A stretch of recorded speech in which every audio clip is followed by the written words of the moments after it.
Now we are going to discuss बहुत ही interesting, बहुत इंपॉर्टेंट, बहुत ही popular amendment, a new standard SA 701 जो डील करता है एक नए पैराग्राफ से, a new paragraph in the audit report. क्योंकि ये स्टैंडर्ड एक नए पैराग्राफ से डील करता है, it's going to be extremely important, बहुत ज्यादा इंपॉर्टेंट है स्टूडेंट्स के लिए, प्रोफेशनल्स के लिए, सबके लिए बहुत ज्यादा इंपॉर्टेंट है। करेक्ट। ये पर्टिकुलर चीज पहले इंटरनेशनल लेवल पर आई, वहां पे काफी सारे कंट्रीज ने इसको अपनाया, इसको इंप्लीमेंट किया और अब इंडिया में इसको लाया गया है। ठीक है। So this particular standard SA 701 talks about a new paragraph in the audit report, and this new paragraph is key audit matter paragraph, KAM। ठीक है। थोड़ा सा बैकग्राउंड देखते हैं कि ये क्यों आया और क्या है, हल्का सा बैकग्राउंड देखते हैं। ठीक है।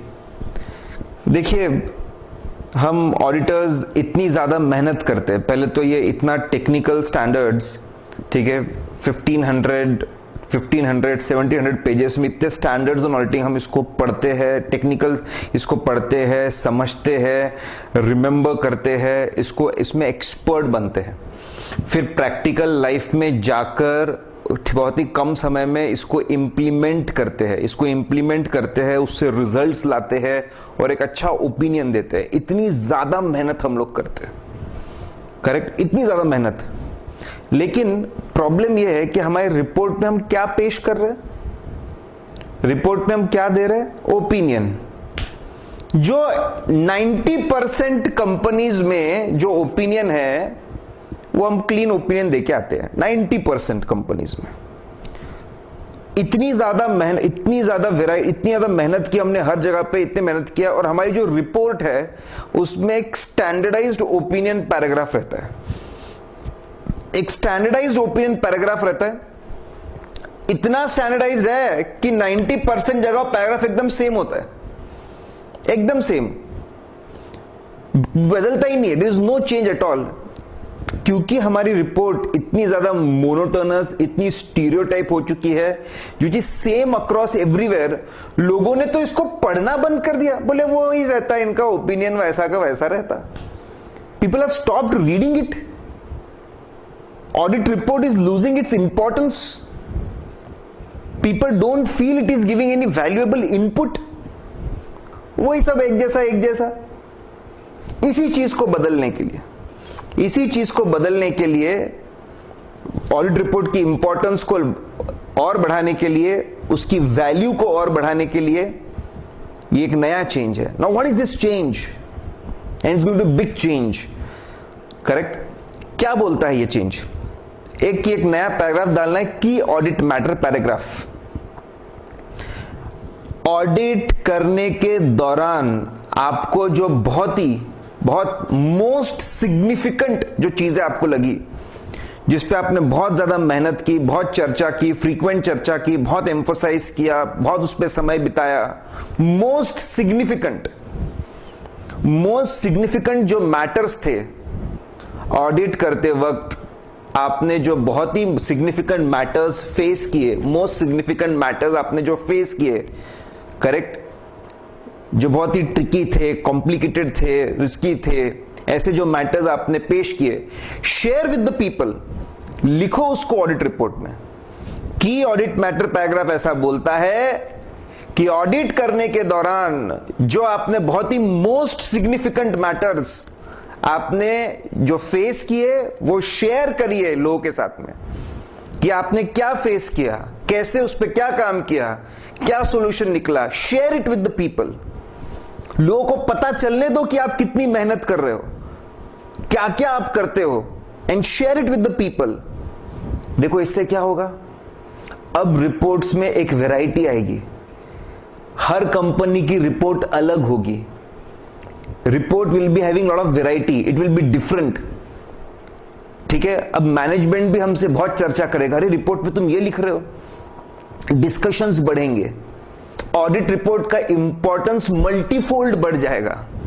It will become very important, because now every report is giving something else. Now people will read it carefully. And most important, this is going to increase importance of audit report. This is going to increase importance of the audit itself. And most importantly, it is going to give more information to users.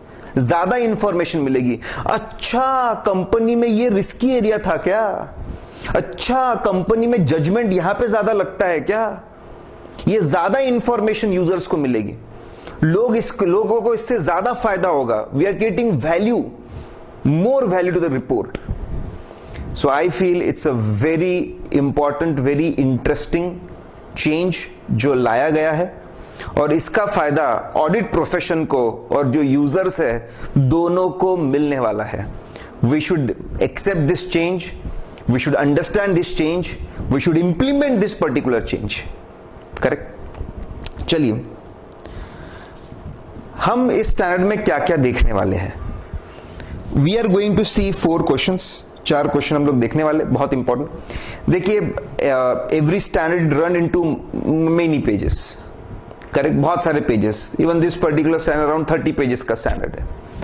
लेकिन जो past experience रहा है मेरा, इतने सालों से देखा है, जो एक्सपीरियंस रहा है, रिक्वायरमेंट सेक्शन जो होता है स्टैंडर्ड्स का, वो बहुत इंपॉर्टेंट है. डायरेक्ट क्वेश्चंस वहां से पूछे जाते हैं.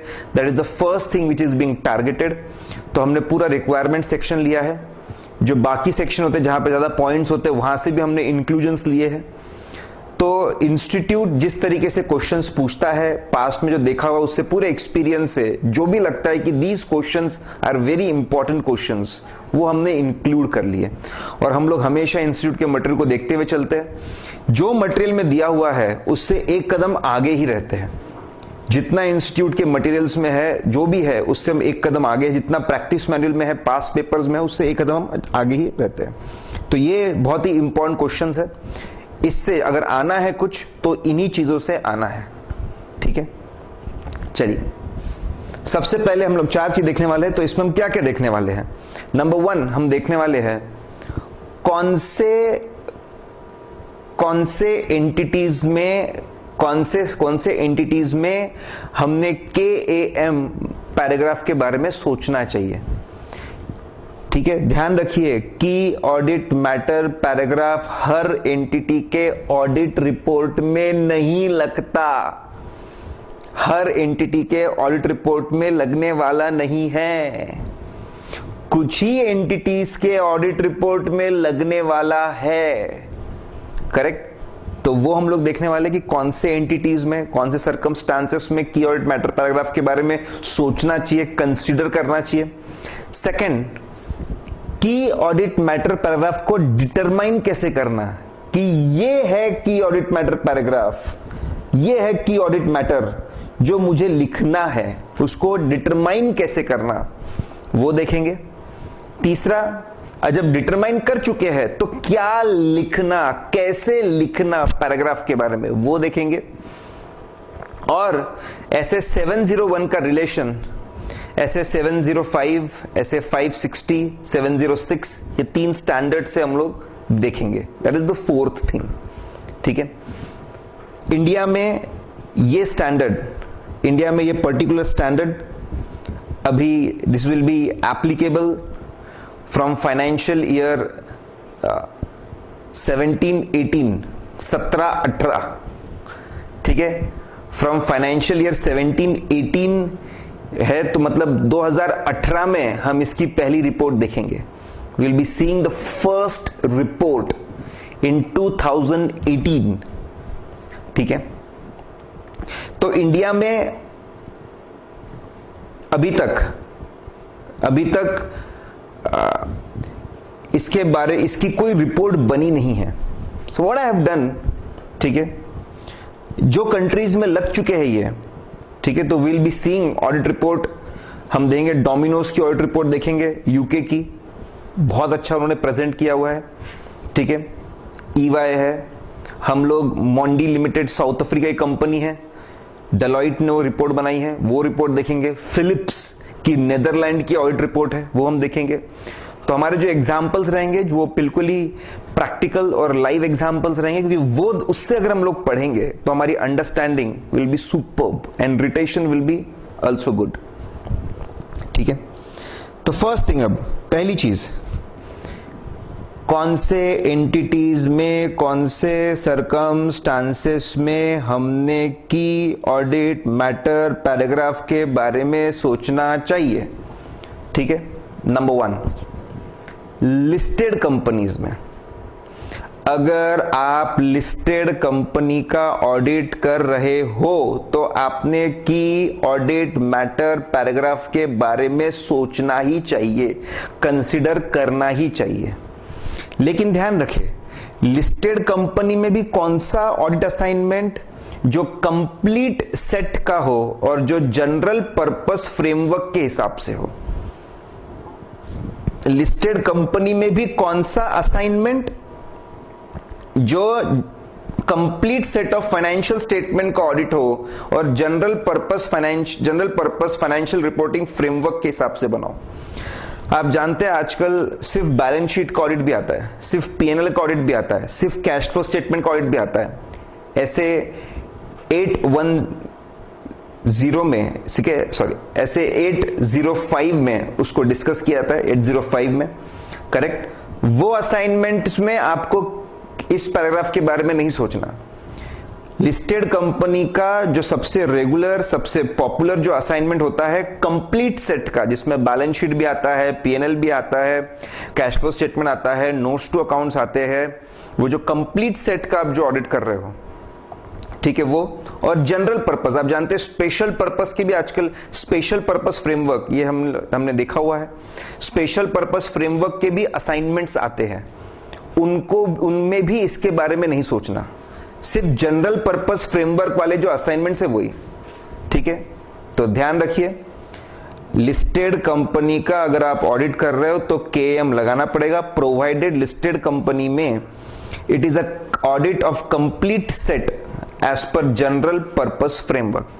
सेकंड, अगर कोई लॉ रूल्स रेगुलेशंस ऑडिटर को बोलते हैं कि केएम लगाओ तो लगाना पड़ेगा। इंडिया में आज के डेट में ऐसा कोई लॉ नहीं है।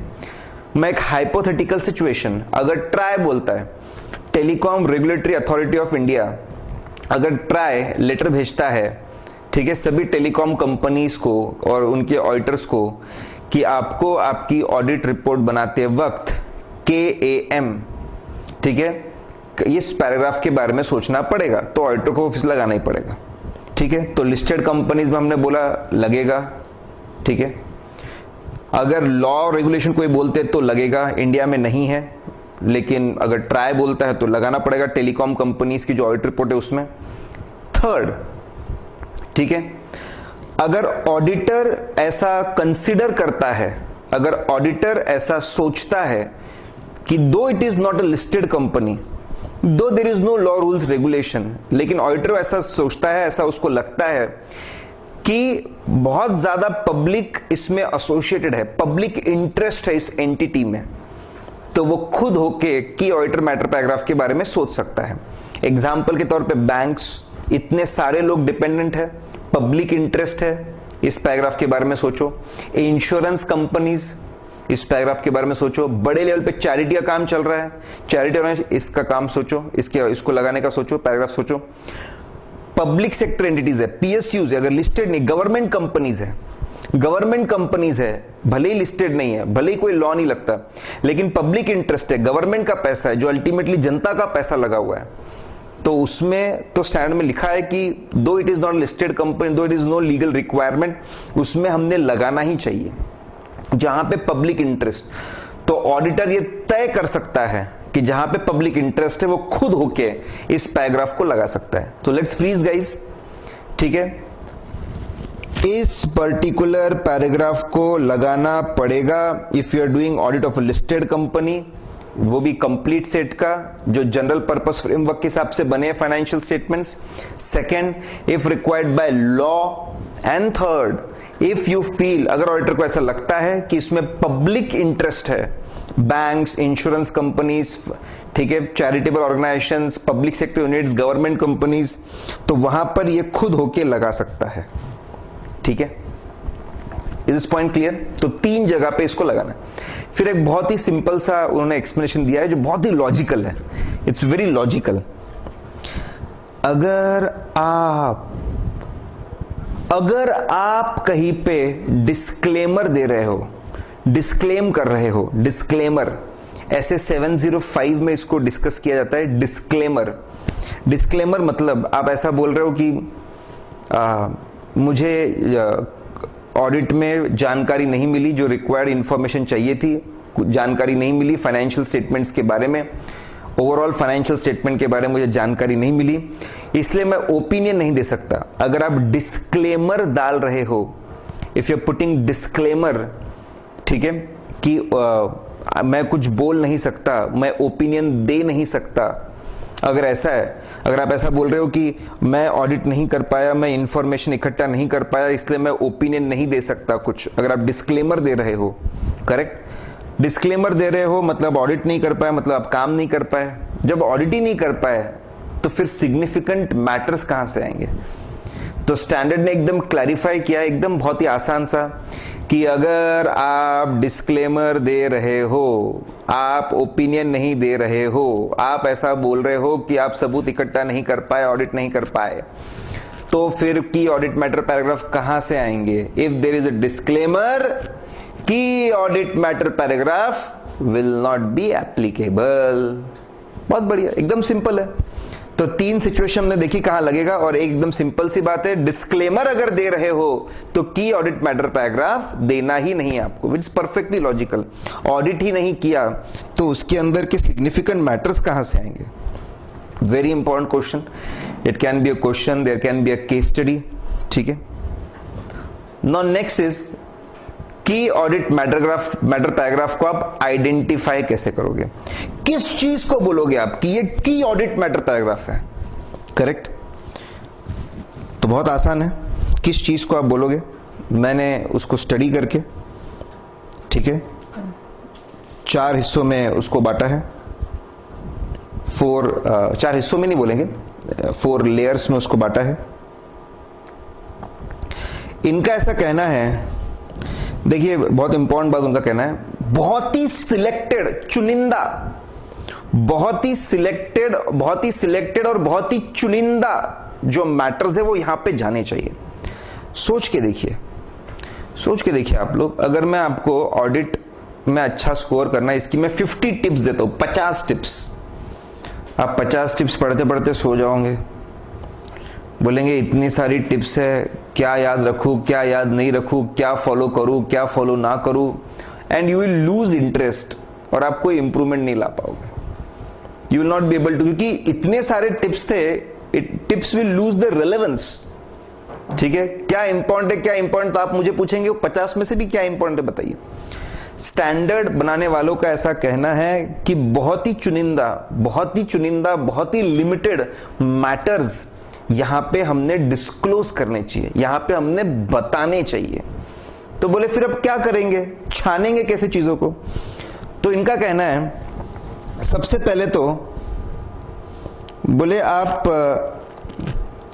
You make list of matters which are communicated to TCWG, those charge with governance, under SA 260। SA 260 के अंदर एकदम बहुत सिंपल सी बात लिखी है कि दोष चार्ज विद गवर्नेंस, मैनेजमेंट के ऊपर जो लोग सुपरविजन का काम करते हैं, लॉन्ग टर्म डिसीजंस और सुपरविजन का काम करते हैं, उनको बोलते हैं दोष चार्ज विद गवर्नेंस, जिनकी जिम्मेदारी है गवर्न करना, सुपरवाइज करना, दिशा दिखाना, डायरेक्शन दिखाना, दोष चार्ज विद गवर्नेंस।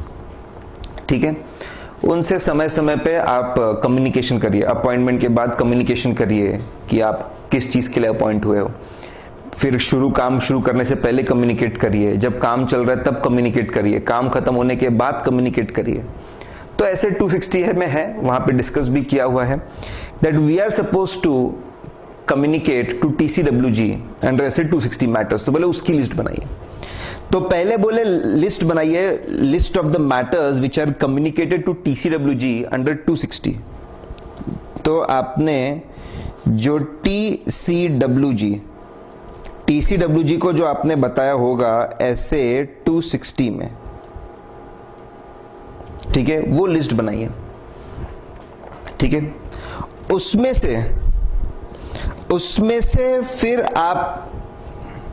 से आप ठीक है सिलेक्ट करिए वो मैटर्स, ठीक है। सपोज मैं बोलता हूं कि हमने 50 मैटर उनसे कम्युनिकेट किए थे, ऐसे 260 में लिस्ट दी हुई है, हमने क्या क्या कम्युनिकेट करना चाहिए। उसमें से सपोज सिर्फ हमको 20 मैटर ऐसे लगे जिसपे ऑडिटर ने सिग्निफिकेंट अटेंशन दिया। सिग्निफिकेंट अटेंशन मतलब नॉर्मल से ज्यादा समय और रिसोर्सेस और ध्यान दिया। सिग्निफिकेंट अटेंशन जिस पे दिया, तो 50 मैटर थे, 50 में से 20 मैटर पे सिग्निफिकेंट अटेंशन, काफी ज्यादा उस पे इंपॉर्टेंट, मतलब नॉर्मल से ज्यादा समय और रिसोर्सेस। उसमें से भी मोस्ट सिग्निफिकेंट,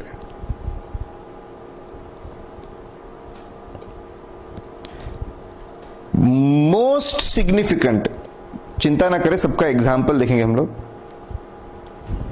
मोस्ट सिग्निफिकेंट कि भाई इसमें भी मोस्ट सिग्निफिकेंट मतलब इसके ऊपर हमने बहुत ज्यादा डिस्कशंस, बहुत फ्रीक्वेंट डिस्कशंस, बहुत ज्यादा एम्फसाइज, ये लोगों के लिए बहुत इंपॉर्टेंट है, ये बहुत मटेरियल है, उसको आप आइडेंटिफाई करिए। करेक्ट। तो ये जो मैटर्स आपके निकलेंगे अब, ठीक है, ये आपके बनेंगे की ऑडिट मैटर पैराग्राफ। हम लोगों को बहुत सारी इंफॉर्मेशन देकर इंफॉर्मेशन की वैल्यू को कम नहीं करना चाहते, हम इंफॉर्मेशन बम्बार्डिंग नहीं करना चाहते। तो TCWG को अगर आपने 50 मैटर अगर आपने कम्युनिकेट किए होंगे, उसमें से 20 मैटर जो बहुत सिग्निफिकेंट अटेंशन है वो आप पता करिए। उसमें से भी जो मोस्ट सिग्निफिकेंट जो है, बहुत ज्यादा सिग्निफिकेंट जो है, वो आप पता करिए, तो आपको मिलेगा की ऑडिट मैटर पैराग्राफ। और खास बात, ये सिर्फ करंट ईयर के होने चाहिए। हम लोग सिर्फ करंट ईयर के ऑडिट की बात करते हैं।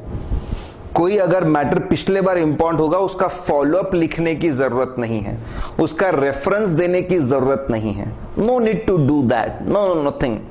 इस साल के ऑडिट से संबंधित क्या इंपॉर्टेंट है, सिर्फ it should be related to current year audit process. इस साल आपके लिए मोस्ट सिग्निफिकेंट बात क्या थी, बात समझ रहे आप। तो ये हम लोग सिलेक्शन कर रहे हैं। बहुत सारे मैटर्स थे, देखो ऑडिट में कई सारे मैटर्स होते हैं, ठीक है। अपॉइंटमेंट, ब्रांच अपॉइंट, पिछले साल किसने ऑडिट किया था, हुआ था नहीं हुआ था, ठीक है। इस साल ब्रांच ऑडिट हम कर रहे हैं नहीं कर रहे हैं, कौन से बहुत रिस्की एरियाज है, मर्टिलिटी कितनी रखना, कौन से जहां पे बहुत जजमेंट, बहुत सारे मैटर्स होते हैं। उसमें से भी सिलेक्ट करो 20 जहां पे सिग्निफिकेंट अटेंशन आपने दिया। सिग्निफिकेंट अटेंशन के बाद में उसमें से भी सिलेक्ट करो वो मैटर्स जहां पे जो मोस्ट सिग्निफिकेंट थे आपके लिए, सिग्निफिकेंट में भी मोस्ट सिग्निफिकेंट थे, उसको आप KAM। Is this point clear? So we have first layer matters में से सिलेक्शन के लिए, it should be amongst those which are communicated to TCWG। After that it should be those where we have given significant attention. After that it should be most significant, then it will become KAM and it should be of current year only. मैं जानता हूं कि आप बेसब्री से examples, sir example दीजिए, अब मैं आपको एग्जाम्पल, ठीक है, विल गो टू एग्जाम्पल, एकदम प्रैक्टिकल एग्जाम्पल, ठीक है। Is this point clear? So 3 layer selection process है and 4th point, it should be a current year thing. अब मन में सवाल उठता है, ये सवाल उठता है कि ये ऐसे कौन से मैटर्स है जहां पे हम बोलें कि हमारा सिग्निफिकेंट अटेंशन जाता है ऑडिटर का।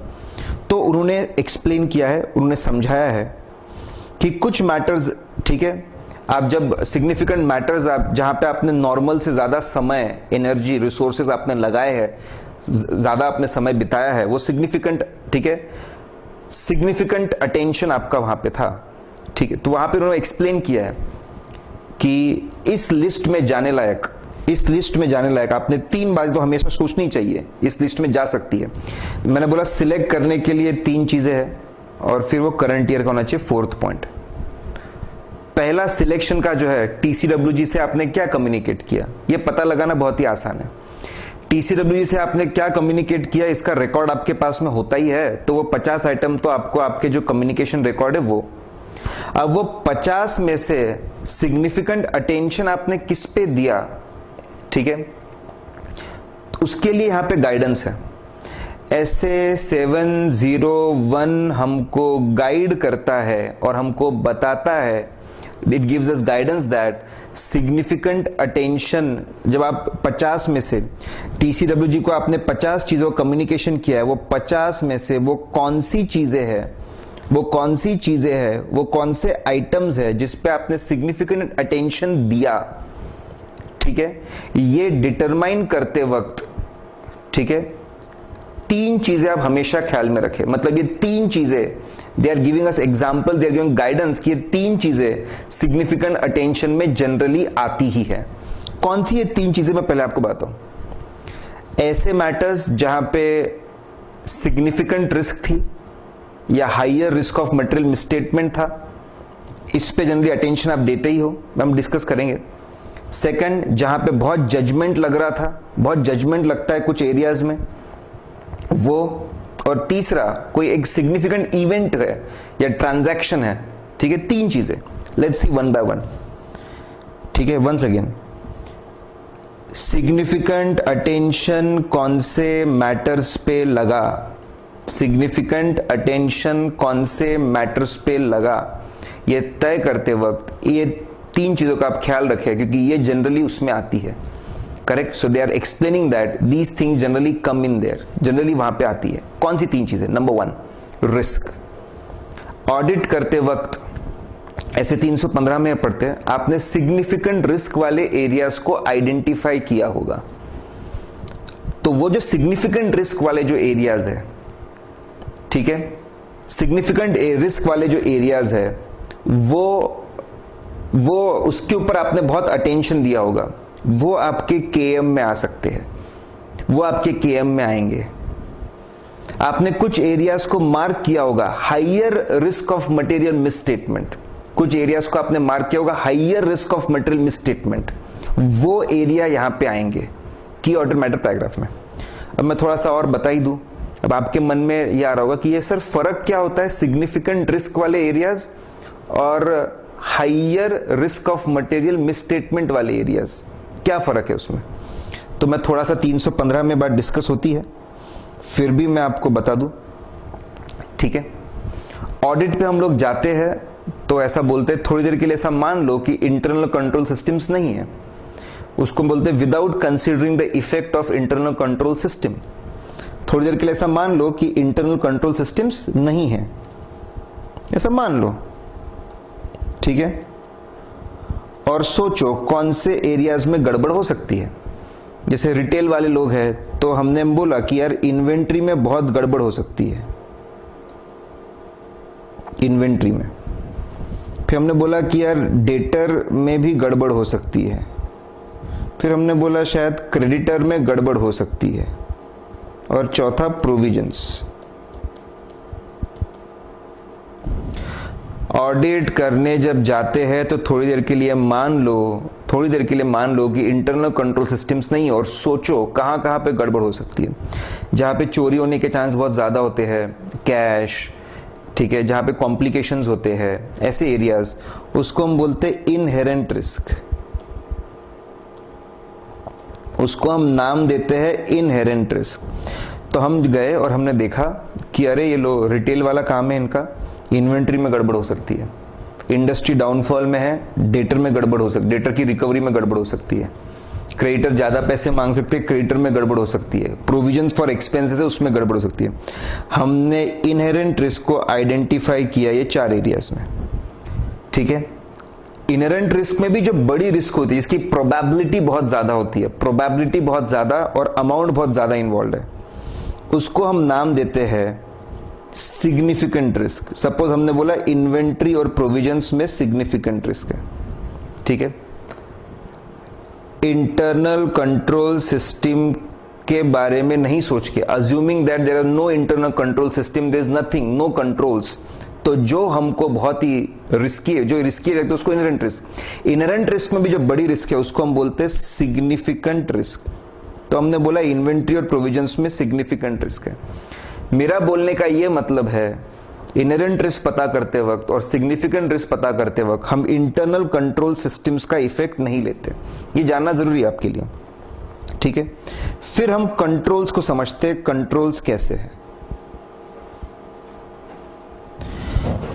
सपोज इन्वेंट्री कंट्रोल्स गुड है, बहुत अच्छे है, कंट्रोल्स बहुत अच्छे है, ठीक है। डेटर के जो कंट्रोल्स है सपोज दैट इज बैड, बहुत बुरे है। क्रेडिटर के कंट्रोल्स गुड है और प्रोविजंस के वापस बैड है। कंट्रोल्स का इफेक्ट लेने के बाद कि भाई कंट्रोल्स लगाने के बाद ये इन्होंने अपने जो अकाउंटिंग कंट्रोल्स है, फाइनेंशियल रिपोर्टिंग प्रोसेस है, पूरी प्रोसेस पूरे सॉफ्टवेयर सब कुछ लगाने के बाद जो हमको डेटा दिया है वो गड़बड़ होने के चांस कितने हैं, उसको हम बोलते हैं आरएमएम, ठीक है। तो फर्क क्या हुआ, इनहेरेंट रिस्क और सिग्निफिकेंट रिस्क लगाते वक्त डिटरमाइन करते वक्त हम कंट्रोल्स का इफेक्ट नहीं लेते। कंट्रोल्स हमको कैसे प्रोटेक्ट करने वाले उसके बारे में हम नहीं सोचते, ठीक है। सिर्फ नेचर के बारे में सोचते, सिर्फ नेचर के बारे में सोचकर, कॉम्प्लेक्सिटी के बारे में सोचकर, ठीक है, जो हम पता लगाते हैं उसको हम बोलते हैं इनहेरेंट रिस्क। और उसमें भी जो बड़ी रिस्क होती है सिग्निफिकेंट रिस्क, उसको कॉम्पनसेट करने के लिए इंटरनल कंट्रोल सिस्टम्स होते हैं। इन्वेंट्री कंट्रोल्स बहुत अच्छे होते हैं, लो आरएमएम, अरे रिस्क थी लेकिन इतने अच्छे कंट्रोल्स है, अरे डेली स्टॉक काउंट करते एक नंबर, ठीक है। तो जो इन्वेंट्री का डेटा ऑडिट करते वक्त, ऑडिट खत्म होने से, ऑडिट शुरू करते वक्त जो हमको इन्वेंट्री का डेटा दिया है, अरे कंट्रोल बहुत अच्छे है, लो आरएमएम है। रिस्क ऑफ मटेरियल मिसस्टेटमेंट मतलब क्या, chances that information given to you after applying internal control system, ठीक है, before starting the audit, after applying internal control system, before starting the audit, जो आपको दिए जा रही है चीजें, ठीक है, उसमें गड़बड़ होने के कितने चांसेस है, उसको हम बोलते हैं आरएमएम। तो आरएमएम में खास बात है, it is the risk after applying internal control system. तो लो निकला इन्वेंट्री,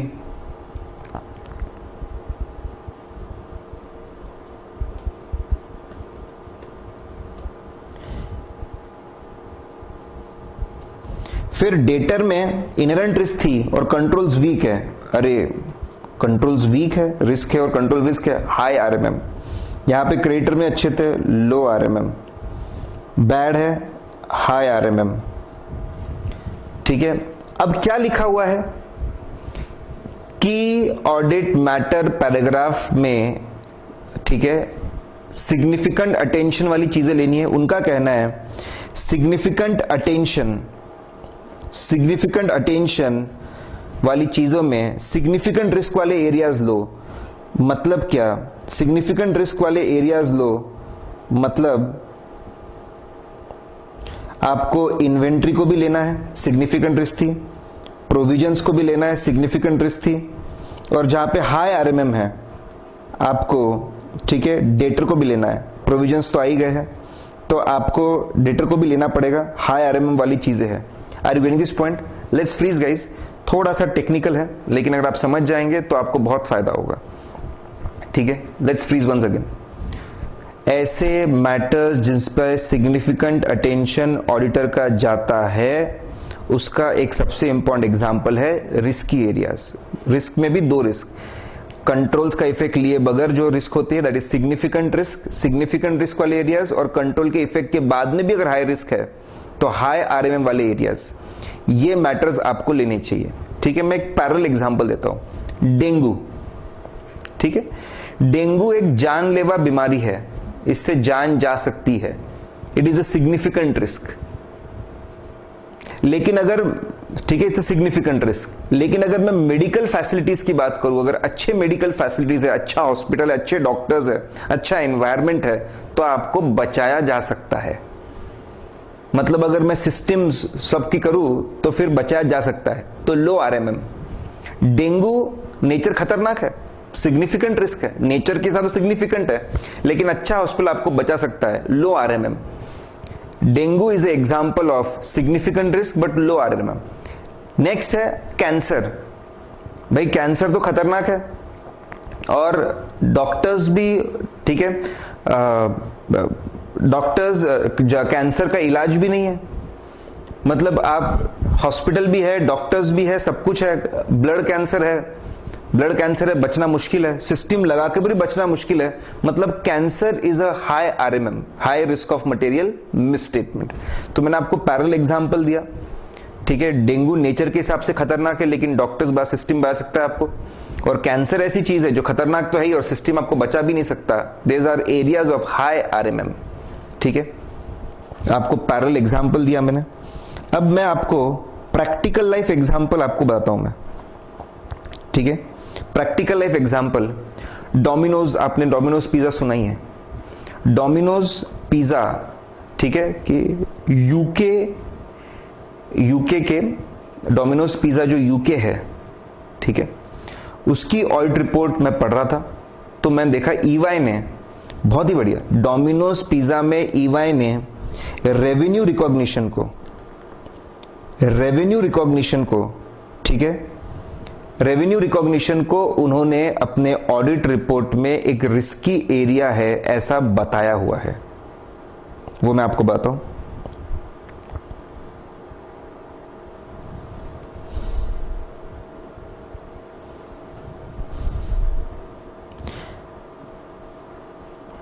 तो की ऑडिट मैटर सिलेक्ट करते वक्त, ठीक है, सिग्निफिकेंट अटेंशन, जिसमें रिस्की एरियाज का आपको ख्याल रखना पड़ता है। जैसे ये है उनकी ऑडिट रिपोर्ट में, ये डोमिनोज की ऑडिट रिपोर्ट है, इंडिपेंडेंट ऑडिट रिपोर्ट डोमिनोज की, और उसमें ईवाई ने लिखा है, ठीक है।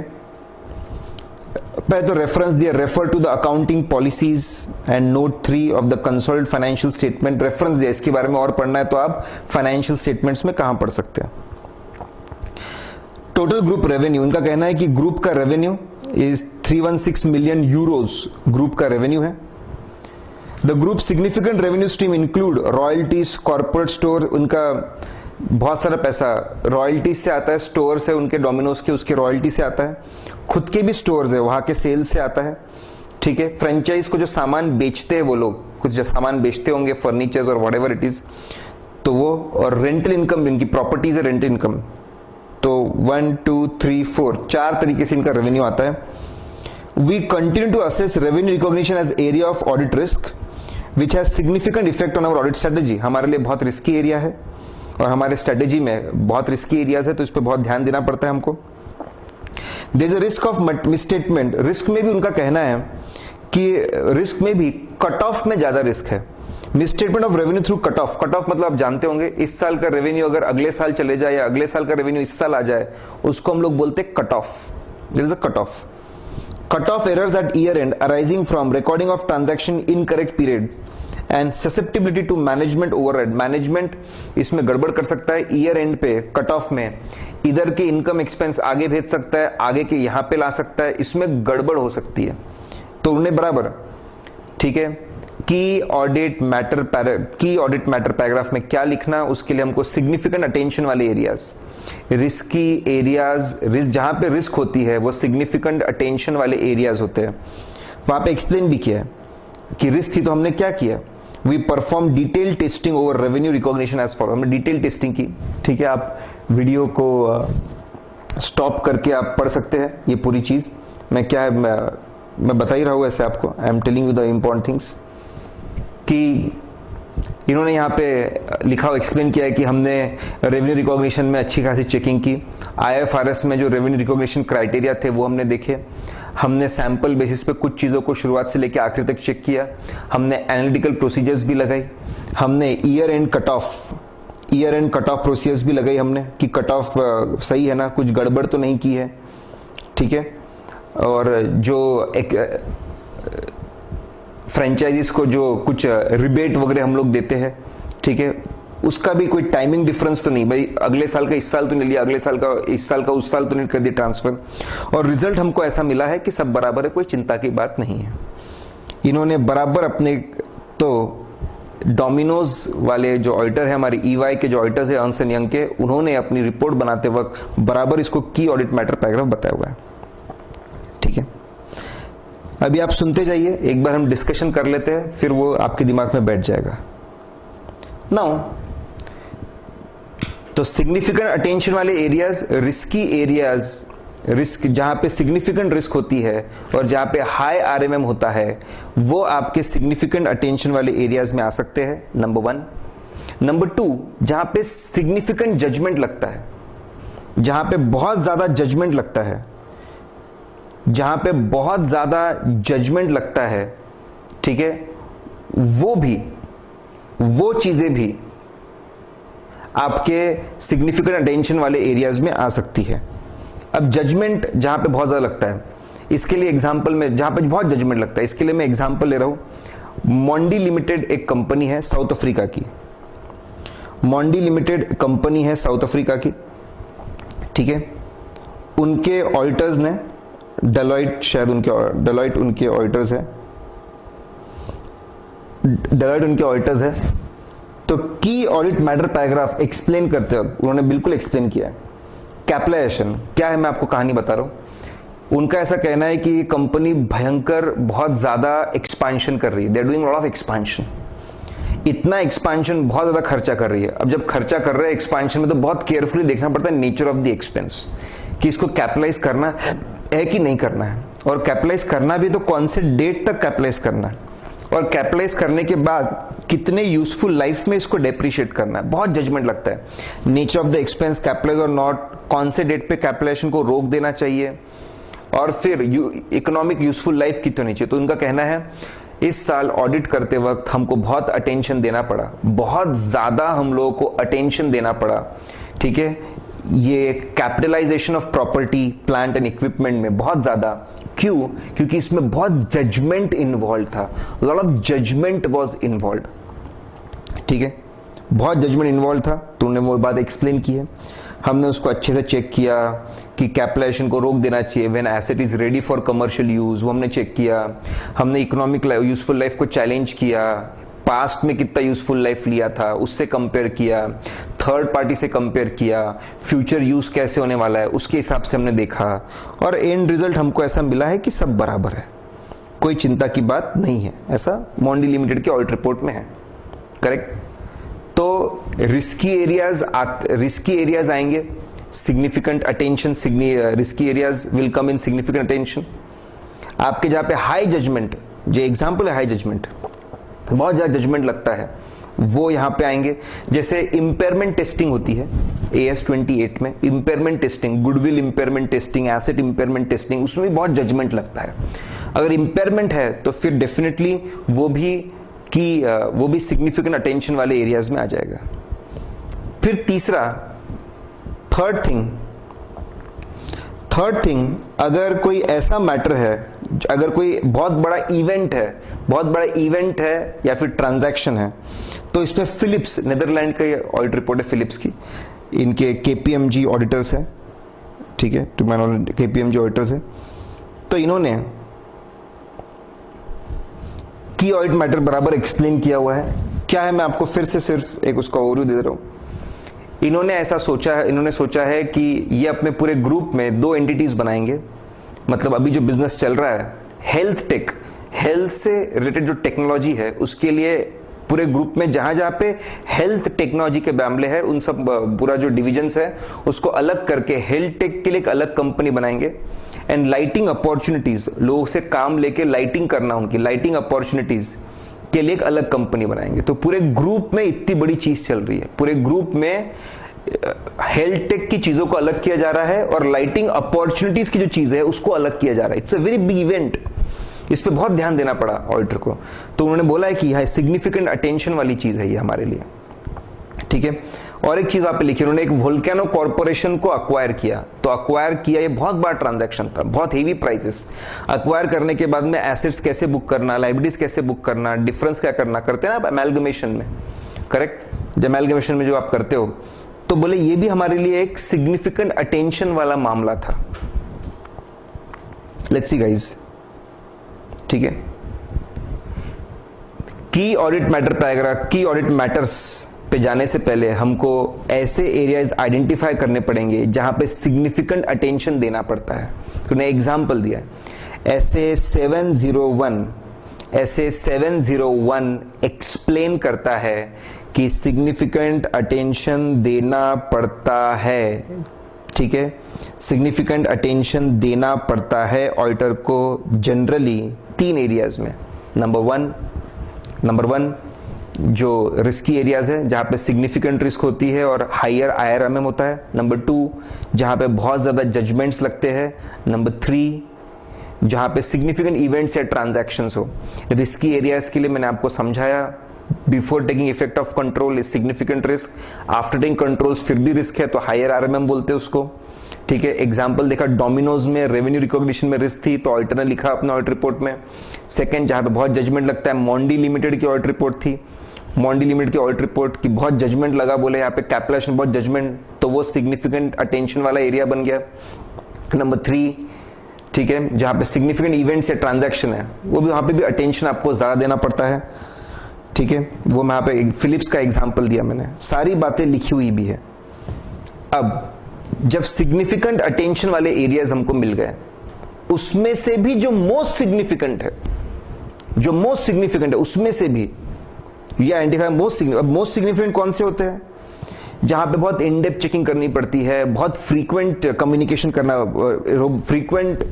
करना पड़ता है, रोबोस्ट बहुत ज्यादा इनडेप्थ, बहुत ज्यादा डिस्कशंस होते हैं, ठीक है। यूजर्स के लिए बहुत इंपॉर्टेंट है कैपिटलाइजेशन, यूजर्स के लिए बहुत इंपॉर्टेंट है कैपिटलाइजेशन हो रहा है तो जो बहुत मटेरियल चीज है, बहुत बड़ा अमाउंट इन्वॉल्व है, ठीक है। सब्जेक्टिव मैटर भी होते हैं कभी कभी, कैपिटलाइज करना नहीं करना, कब तक करना, ये सब्जेक्टिव मैटर है, ठीक है। मतलब कोई बोलेगा कि अब बिल्डिंग रेडी हो चुकी, कोई बोलेगा नहीं कलर सब कुछ होने दो, दरवाजे लगने दो, फिर बिल्डिंग रेडी होगी, सब्जेक्टिव मैटर, करेक्ट। उसमें से भी जो बहुत मोस्ट सिग्निफिकेंट में भी मोस्ट सिग्निफिकेंट जो मैटर्स है वो आप सिलेक्ट करो, तो आपको मिलेंगे की ऑडिट मैटर पैराग्राफ, ठीक है। लेट्स फ्रीज गाइस, मैं वापस फ्रीज कर दे रहा हूं, ध्यान से सुनिएगा अब, ठीक है। बता रहा हूं मैं आपको, ऑडिट में अगर मुझे की ऑडिट मैटर पैराग्राफ की जो की ऑडिट मैटर जो है, अगर उसको मुझे डिटरमाइन करना है तो क्या करना पड़ेगा। Number 1, take list of the items which were communicated to TCWG under SA 260, जो बड़ा आसान है, उसके डॉक्यूमेंट्स रहते ही हमारे पास। नंबर 2, उसमें से आइडेंटिफाई करो सिग्निफिकेंट अटेंशन किसमें था। सिग्निफिकेंट अटेंशन जनरली 3 चीजों पे होता है, risky areas, high judgement risky areas, judgement areas and big events and transactions. फिर उसमें से भी जो मोस्ट सिग्निफिकेंट है, जो बहुत ही ज्यादा इंपॉर्टेंट, जहां पे बहुत इंटरेक्शन करना पड़ा, बहुत डिस्कशन करना पड़ा, बहुत समय देना पड़ा, बहुत मटेरियल था, उसको आप लेके आइए, ठीक है। ये सब छान के आप लेके आएंगे, जो बचेगा वो आपका की ऑडिट मैटर पैराग्राफ है, करंट ईयर का होना चाहिए, वो आप पेश करिए आपके ऑडिट रिपोर्ट में। So I find this question as very important, बहुत ज्यादा इंपॉर्टेंट मुझे लगता है, एग्जाम में क्वेश्चन आ सकता है, हाउ टू डिटरमाइन की ऑडिट मैटर, ठीक है। So it's a process, 3 selection criterias and it should be a current year thing, ये ध्यान में आप रखें तो बात बनेगी, ठीक है। अब बहुत ही सिंपल, ये सबसे जो बहुत इंपॉर्टेंट था, जो बहुत इंपॉर्टेंट था वो हमने डिस्कस किया। अब बहुत सिंपल है, इस पैराग्राफ में क्या कम्युनिकेट करना है आपको, क्या क्या बातें आपको लिखनी पड़ेगी। आपको आपके ऑडिट रिपोर्ट में एक सेपरेट सेक्शन, आपको आपके ऑडिट रिपोर्ट में एक सेपरेट सेक्शन डालना पड़ेगा और उसका आपको हेडिंग डालना पड़ेगा और लिखना पड़ेगा आपको, it is a key audit matter paragraph, की ऑडिट मैटर, ऐसा आपको टाइटल डालना पड़ेगा, फिर आपको कुछ दो बातें आपको जनरल लिखनी पड़ेगी। ये बात लिखनी पड़ेगी कि ये ऐसे मैटर्स है जो हमारे लिए मोस्ट सिग्निफिकेंट थे, सिग्निफिकेंट में भी मोस्ट सिग्निफिकेंट थे। ऑडिट करते वक्त आपको वहां लिखना पड़ेगा इन चीज, ठीक है। हमारा मेन ऑब्जेक्टिव तो फाइनेंशियल स्टेटमेंट का ऑडिट ही था और उसके हिसाब से हमने काम किया। तो हमको ये पता, सिर्फ इन चीजों को हमने ज्यादा फोकस किया। ये हमारे ऑब्जेक्टिव नहीं थे, these were not our objective. सिर्फ इसको, ये हमारे ऑब्जेक्टिव्स नहीं थे। हमारा ऑब्जेक्टिव तो फाइनेंशियल स्टेटमेंट का ऑडिट था, उसका ओपिनियन था। वो करते वक्त हमको ये मिले, इसलिए आपके साथ में शेयर कर रहे हैं। हमारा ऑब्जेक्टिव तो overall financial statement true and fair view देते कि नहीं, वही है। वो हमारा ऑब्जेक्टिव था, वो हम परस्यू कर रहे थे, वो करते वक्त हमको पता चला, इसलिए आपके साथ में शेयर कर रहे हैं, ठीक है। ऐसा हमको वहां पे लिखना पड़ेगा। दो बातें, नंबर वन कि मोस्ट सिग्निफिकेंट मैटर थे और हमारा ऑब्जेक्टिव जो था वही है, हमको पता चला इसलिए आपको बता रहे।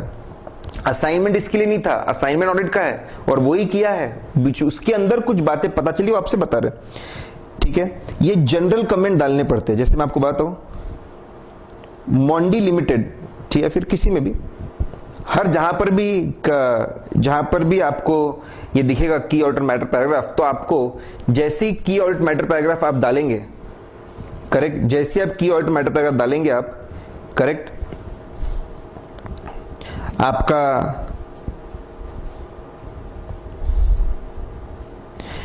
आपका बेसिस ऑफ ओपिनियन पैराग्राफ के नीचे, ये हमने डिस्कस भी ऐसे 700 में, उसके नीचे पैराग्राफ आएगा की ऑडिट मैटर। देखिए आप, पहले आपका ओपिनियन पैराग्राफ आया, ओपिनियन के नीचे ओपिनियन का बेसिस आया, basis of opinion, it can B base of qualified opinion, it can B adverse opinion, whatever it is, और की ऑडिट मैटर पैराग्राफ। देखिए ये पहले 3-4 लाइन जनरल बातें।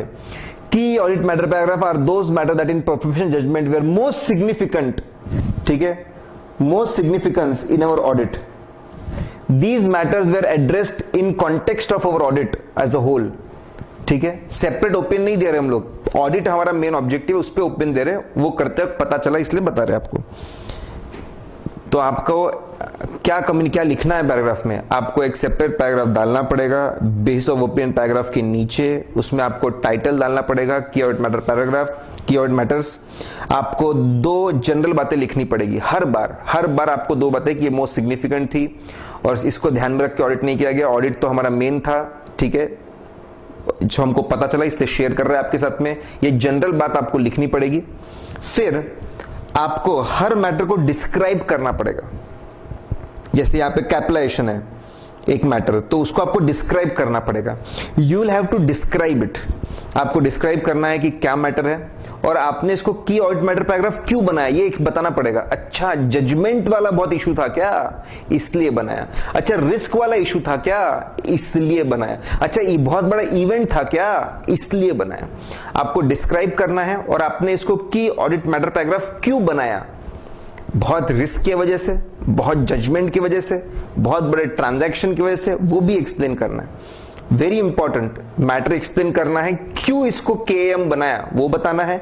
थर्ड, आपने इसमें क्या किया, हाउ आपने इसका ऑडिट कैसे किया, how you address the matter, वो भी आपको बताना है। दैट्स वेरी इंपॉर्टेंट, आपने उसको कैसे एड्रेस किया, how you address the matter.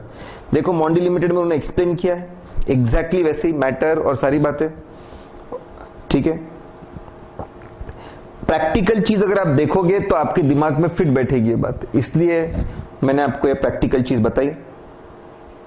जैसे उनका और एक मैटर था फॉरेस्ट्री एसेट्स, इनके बड़े बड़े फॉरेस्ट है इनके पास, तो फॉरेस्ट में टिम्बर है, इतने एकड़ का फॉरेस्ट है, उस पर कितना टिम्बर होगा, उसका वैल्यूएशन कैसे करना, बहुत जजमेंट वाला मैटर था, तो उन्होंने उसको भी की ऑडिट मैटर पैराग्राफ बनाया।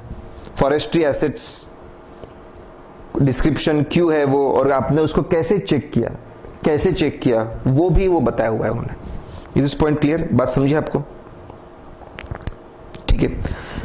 तो you have to put a separate paragraph with the heading, ठीक है, just below the basis of opinion paragraph we have to put general statements and then individual जो है उसको एक्सप्लेन किया, क्यों है वो एक्सप्लेन किया, और साथ में आपने उसको कैसे एड्रेस किया, आपने कैसे उसका ऑडिट किया। अगर इतने इंपॉर्टेंट मैटर थे तो आपने उसको एड्रेस कैसे किया, आपने उससे डील कैसे किया, वो भी एक्सप्लेन करना है। तो एग्जाम में पूछ सकते हैं पैराग्राफ के कंटेंट्स क्या होते हैं, ये पैराग्राफ के कंटेंट्स क्या होता है, ऐसा आपको एग्जाम में क्वेश्चन आएगा तो ये बातें एक्सप्लेन करनी पड़ेगी। अब कुछ खास बातें, very very important I feel, ठीक है। उसी के अंदर कभी कभी आपको पता है कि इट्स अ की matter, it's a key audit matter, it's a KM, फिर भी आप चुप रहोगे।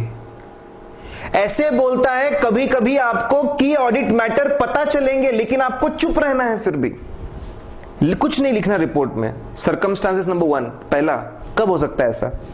अगर कोई लॉ आपको, लॉ रेगुलेशन आपको प्रोहिबिट करता है तो। एग्जांपल दे रहा हूं मैं, ठीक है। सपोज आपको पता है लॉ में सीरियस फ्रॉड इन्वेस्टिगेशन होता है। अगर कोई कंपनी बहुत बड़ा फ्रॉड करती है तो सीरियस फ्रॉड इन्वेस्टिगेशन ऑफिस होता है, ठीक है। अगर सपोज किसी कंपनी में सीरियस फ्रॉड इन्वेस्टिगेशन ऑफिस अपना इन्वेस्टिगेशन कर रहा है और ये बहुत बड़ा मामला है, इसका बहुत बड़ा असर कंपनी पे है, इसलिए ऑडिट के लिए भी ये बहुत बड़ा मामला है, ये की ऑडिट मैटर पैराग्राफ है। लेकिन एसएफआईओ ने आपको बोला हुआ है कि आप इसकी कोई भी इंफॉर्मेशन शेयर नहीं करोगे, मनी लॉन्ड्रिंग वाला केस है, बहुत सारे लोग इसमें इन्वॉल्व है, हम कोई भी इंफॉर्मेशन इस बाहर नहीं लाना चाहते, क्योंकि अगर इंफॉर्मेशन बाहर आई तो इसका एडवर्स इफेक्ट हो सकता है इन्वेस्टिगेशन पे, कुछ चीजें छूट सकती है इन्वेस्टिगेशन में, कुछ लोग इसका मिसयूज कर सकते हैं। माना कि ये बहुत इंपॉर्टेंट चीज है, लेकिन लॉ नहीं बोलता ना, लॉ नहीं बोल रहा है। लॉ बोल रहा है कि इससे नुकसान हो सकता है, इस इंफॉर्मेशन बाहर आएंगी तो नुकसान हो सकता है इन्वेस्टिगेशंस को, तो हम की ऑडिट मैटर पैराग्राफ, ठीक है, उसमें वो बातें हम लोग नहीं डालेंगे, उसको डिस्क्लोज नहीं करेंगे, ठीक है। अभी टेररिस्ट अटैक हुआ पठानकोट, इट्स वेरी इंपॉर्टेंट, बहुत बड़ी चीज है ना, बहुत इंपॉर्टेंट नेशन के लिए, मीडिया के लिए बहुत इंपॉर्टेंट, यस। लेकिन अगर वो इंफॉर्मेशन से टेररिस्ट को अगर फायदा पहुंच सकता है तो वो न्यूज चैनल वालों ने नहीं बताना चाहिए, it should not be shown, क्योंकि बहुत ही सेंसिटिव इंफॉर्मेशन है, it's a very very sensitive information, it can B misused, correct, okay. तो वैसे ही बिल्कुल माना की ऑडिट मैटर पैराग्राफ है, लेकिन लॉ नहीं बोलता है तो नहीं। दूसरा, in extremely rare circumstances auditor खुद बोलेगा कि ये मैटर नहीं आना चाहिए, क्योंकि इससे जितना पब्लिक का फायदा नहीं है उससे ज्यादा कंपनी का नुकसान हो सकता है। एग्जांपल दे रहा हूं मैं, टाटा ग्रुप, ठीक है। टाटा ग्रुप आप जानते होंगे, साइरस मिस्त्री, he was chairman of the Tata group for 4 years और उनको चेयरमैनशिप से निकाल दिया गया। इसका बहुत बड़ा इंपैक्ट है टाटा ग्रुप पे, टाटा ग्रुप की कंपनीज पे, और ऑडिटर को बहुत केयरफुली एनालाइज करनी पड़ेगी सारी चीजें कि इसका क्या इंपैक्ट हो सकता है, ठीक है, फाइनेंशियल स्टेटमेंट्स पे और बराबर लिया गया क्या। लेकिन इसकी डिटेल्स ऑडिटर नहीं डाल सकता। ऑडिटर को ऐसा लगता है कि लोगों को पढ़ने में बहुत मजा आएगा, क्या झगड़ा चल रहा है, क्या क्या किया हमने, उसके अंदर पढ़ने में बहुत मजा आएगा। लेकिन टाटा ग्रुप को इससे नुकसान ज्यादा है।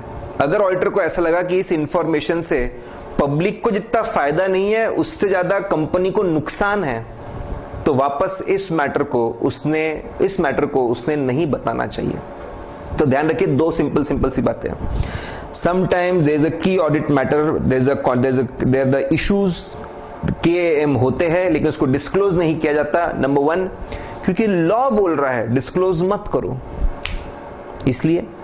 और नंबर 2, ठीक है, सेकंड, हमको ऐसा लगता है, ऑडिटर को ऐसा लगता है कि पब्लिक इंटरेस्ट जितना नहीं है उससे ज्यादा डिसएडवांटेज है, नुकसान है, तो हम इसको डिस्क्लोज नहीं करेंगे। लेकिन ऐसे केसेस में जब आप डिस्क्लोज, ठीक है, आपको अभी आप एक बात लिखिए कि सपोज किसी ऑडिट में आपको केएम मिला ही नहीं, लिस्टेड कंपनी का है ऑडिट, लॉ ने बोला था जो भी, आपको केएम नहीं मिला। अगर आपको केएम नहीं मिला तो आप लिखोगे की ऑडिट मैटर पैराग्राफ, उसमें वहां पे लिखोगे आप कि हमको इस ऑडिट पे कोई की ऑडिट मैटर पैराग्राफ नहीं मिला, ये भी लिखना है कि हमको कोई की ऑडिट मैटर पैराग्राफ नहीं लिखा, लिस्टेड कंपनी था, कोई ऑडिट मैटर हमको नहीं मिला, नहीं थी भाई कोई रिस्की चीज, लिखना पड़ेगा वहां पे आपको, सिर्फ ब्लैंक आप छोड़ नहीं सकते, नहीं मिला लिखो, नहीं मिला। और दूसरा, मिला था लेकिन हम डिस्क्लोज नहीं कर सकते, तो वो भी लिखो कि हमको की ऑडिट मैटर मिला था लेकिन अप्रोप्रिएट नहीं लगता उसको यहां पे डिस्क्लोज करना ऑडिट रिपोर्ट में, इसलिए हम डिस्क्लोज नहीं कर रहे। तो अगर की ऑडिट मैटर पैराग्राफ नहीं है तो लिखना पड़ेगा कि की ऑडिट मैटर पैराग्राफ की ऑडिट मैटर नहीं है, और था लेकिन हम डिस्क्लोज नहीं करते तो वो भी लिखना पड़ेगा, है लेकिन हम यहाँ पे it is not appropriate to disclose in the audit report, audit report में उसको डिस्क्लोज करना नहीं चाहिए, ऐसा लिखो आप। Are you clear? So third question was very important, contents को लेकर आप एक सेपरेट पैराग्राफ डालेंगे बेस ऑफ ओपन के नीचे, विद टाइटल डालेंगे, उसमें पहले 2 जनरल स्टेटमेंट होंगे, ठीक है, फिर स्पेसिफिक एक एक मैटर को आप एक्सप्लेन करेंगे, क्यों आया वो एक्सप्लेन करेंगे, कैसे एड्रेस किया वो एक्सप्लेन करेंगे। कहीं कहीं पे आपने इसको डिस्क्लोज नहीं करना चाहिए, उसके 2 सर्कमस्टांसेस, और अगर मैटर नहीं हो या डिस्क्लोज नहीं करना है तो लिखो कि कोई मैटर नहीं है और मैटर था लेकिन हम डिस्क्लोज नहीं करना चाहते। Correct? I getting this point? बहुत इंटरेस्टिंग है साहब, इट्स वेरी इंटरेस्टिंग। और जो मैंने रिपोर्ट्स आपको बताई है, ठीक है, तो वो रिपोर्ट्स अगर आप पढ़ेंगे तो उससे भी आपको अंडरस्टैंडिंग, जो रिपोर्ट्स आप वीडियो रोककर आप डेफिनेटली वो रिपोर्ट्स आप देख सकते हैं। एंड नाउ वो रिपोर्ट्स आपको याद करने की जरूरत नहीं है, नो नीड टू रिमेंबर, रटने की कोई जरूरत नहीं है। जितना लिमिटेड मैंने आपको बताया उतना आप पढ़ लेंगे, उतना काफी है। No need to go and search and read all the reports, not required, not really required, ठीक है। नाउ लास्ट थिंग, ठीक है, इस पैराग्राफ का क्या रिलेशन है बाकी स्टैंडर्ड, बाकी पैराग्राफ से और अदर मैटर्स, बहुत इंटरेस्टिंग है, सुन लेंगे।